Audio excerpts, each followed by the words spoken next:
लेकिन अल्लाह ने बड़ी करम नवाजी फरमाई कि खुले आसमान के नीचे रहमत की प्यारी प्यारी हवाएं खाते हुए हम अल्लाह और रसूल और उसके बंदों का ज़िक्र जमील सुन रहे हैं और सुना रहे हैं। मैं तकरीर के लिए हाज़िर नहीं हुआ हूँ, इसलिए कि मैं तकरीर तो करता ही रहता हूँ। हमारे बाहर से तशरीफ़ लाए हुए मेहमानान गिरामी वक़ार ने ख़िताब फरमाया है और ख़िताब फरमाने जा रहे हैं। अज़ीज़ मुकर्रम हज़रत अल्लामा मुफ्ती खालिद अय्यूब साहब क़िबला बहुत ही फ़िक्र अंगेज़ ख़िताब फरमा रहे थे। मुझे ऐसा लग रहा था या तो आपके बाउंसर जा रहा था या तो बहुत गौर से आप सुन रहे थे। दो में से एक बात है। सच्चाई यही है जो उन्होंने फरमाया।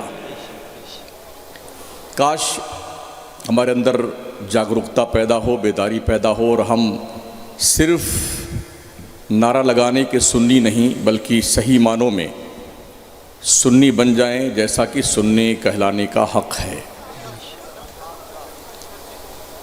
आका करीम सल्लल्लाहु अलैहि वसल्लम की हदीस के मुताबिक क़यामत की निशानियों में से ये भी निशानी है कि क़ुर्ब क़यामत में मुल्लाने फूट पड़ेंगे, मुल्लाने फूट पड़ेंगे। और वो मुल्लाने ऐसे होंगे कि ऐसी ऐसी हदीसें लाएंगे जिसको ना आपने सुनी होगी ना आपके बाप दादा ने सुनी होगी। वो मुल्लाने पैदा हो चुके हैं। उन फितनों से बचने की ज़रूरत है, इसलिए कि ये सहाबा का, ताबईन का, तबे ताबईन का, अइम्मे किराम का, उलमा का, जमहूर उलमा का, सबका इत्तेफाक है एक मुश्त दाढ़ी से कम रखना हराम है, बेशक जुर्म कबीर है। मगर मुल्लाने जो फूट पड़े हैं ना, उन मुल्लानों ने एक नई शक्ल निकाली है कि एक मुश्त से कम दाढ़ी रखना जायज़ है। चुनांचे उन्होंने बच्चों की दाढ़ियाँ कटाना शुरू कर दिया है अपने इसी शहर में। ऐसे मुल्लानों से बचने की ज़रूरत है, ये क़यामत की निशानियों में से है। मैं मुबारकबाद पेश करता हूँ कादरी एकेडमी के जाबाज नौजवानों को, जिन्होंने हज़रत अल्लामा मौलाना हाफिज़ कारी मोहम्मद असलम रज़ा रब्बानी की क़यादत में ये अज़ीमुश्शान इजलास मुनक़्क़िद किया और आपको एक अज़ीम ख़तीब के ख़िताब को सुनने के लिए इकट्ठा किया है। काफ़ी हद तक ये मोहल्ला बेदार है और मैं समझता हूँ अगर कोशिश की जाए, हमारे नौजवान उलमा जो तैयार हुए हैं, ज़िम्मेदार तैयार तो काफ़ी हुए हैं मगर कुछ को दीमक लग गए। जिन उलमा को दीमक नहीं लगाया है, मैं समझता हूँ कि अगर वो तैयार हो जाएं और मेहनत से काम करें तो इंशाअल्लाह काम होगा। थोड़ी सी समझ की ज़रूरत है। एक वाक़या मैंने पढ़ा था बुलबुल शिराज का कि एक मेमार था जो एक मस्जिद बनाने का उसे ऑर्डर मिला था और वो अपने मज़दूरों समेत मस्जिद तामीर कर रहा था। मस्जिद तामीर हुई तो उसने मीनार तामीर करना शुरू किया।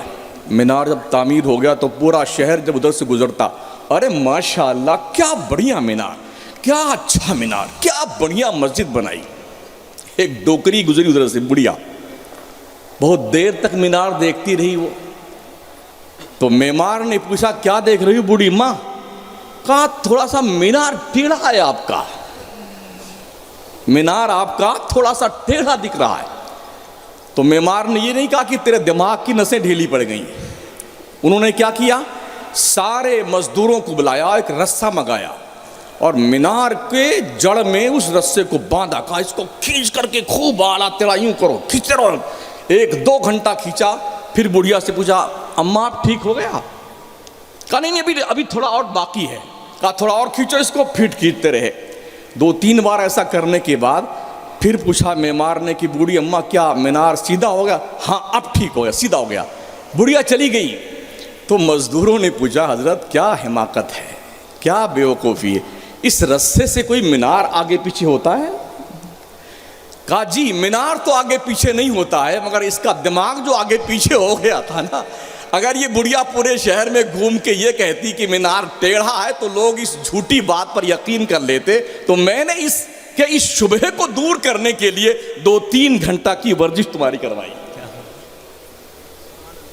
हमें देखना यह है कि अगर ऐसे हालात कहीं पैदा हों तो उसको हिकमत अमली से हमें टाल जाने की ज़रूरत है, ताकि हम काम करने की राह में पीछे न रह जाएं।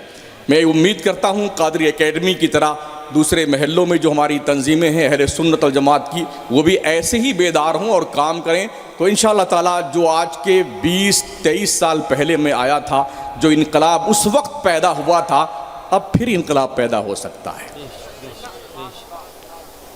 फिर इनकलाब पैदा हो सकता है कि अब तो हम बुढ़ापे की दहलीज के करीब पहुंच रहे हैं और हमारे जो बच्चे हैं वो जवानी के माहौल में तशरीफ़ लाए हैं। तो अब जाहिर सी बात है, पहले तो हम अकेले थे, कुछ लोग और साथ में थे, ना नुकूर करते करते करते करते कैसे भी करके, लेकिन अब तो माशाल्लाह एक टीम पूरी है, इन्हें एकजुट होने की ज़रूरत है। ये बात ज़रूर है, मैं अपने इन उलमा से गुजारिश करूँगा, हक बात बोलने में किसी के बाप से नहीं डरना है। बेशक बेशक बेशक बेशक। जहाँ बोलने की ज़रूरत पेश आए ना, वहाँ किसी से नहीं डरना है बोलने में, इस एतमाद के साथ कि रोज़ी अल्लाह देता है। बेशक बेशक बेशक बेशक।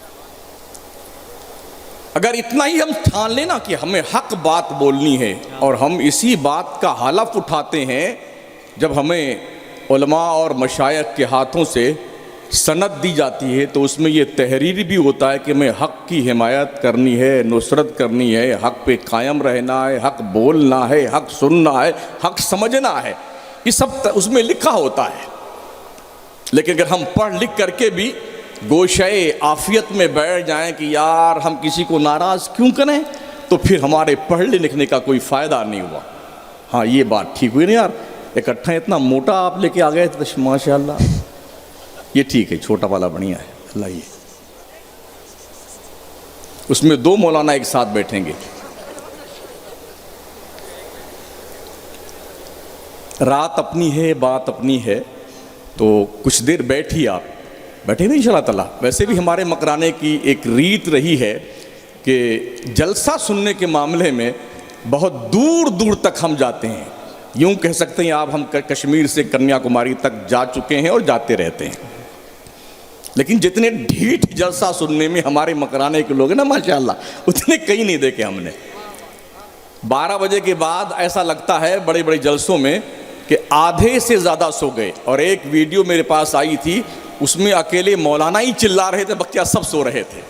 अल्लाह गवाह है, अकेले ही चिल्ला, और इतनी धूम धड़ाके से तकरीर कर रहे थे, अल्लाह जाने उनके फरिश्ते सुन रहे थे जो उनके कंधों में बैठे हुए थे, जो सो रहे थे बेचारे।